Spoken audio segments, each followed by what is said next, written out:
গুরুতে আনুগত্য ও কুলকুণ্ডলিনী। শ্রী শ্রী বাবামণি বললেন, গুরুর আদেশ পালনের মতো আনুগত মনোভাব আসা মাত্র সাধনে আপনা আপনি রুচি বেড়ে যায়। এটি এক আশ্চর্য রহস্য। সাধনে রুচি বাড়ানোর জন্য এমন কৌশল আর কিছু নেই। এর সঙ্গে যদি সাধনায় উদ্যম যুক্ত হয়, তবে তা সোনায় সোহাগা।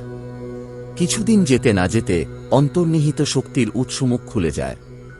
দেহে মনে অভূতপূর্ব আনন্দ ও প্রেমাবেশের সৃষ্টি হয়।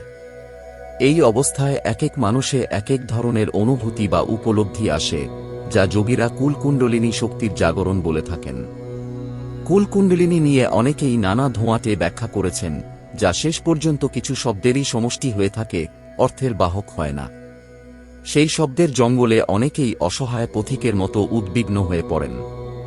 কিন্তু চারদিকে বৃথা না তাকিয়ে, মনকে বৃথা কৌতূহলী না করে, অকপট আনুগত্য নিয়ে গুরুদত্ত সাধনায় যদি কেউ লেগে থাকে, তবে শাস্ত্রের গভীর অরণ্য বা কুটিকা ভেদ করার চেষ্টা না করেও তার অন্তর্নিহিত শক্তি জেগে ওঠে।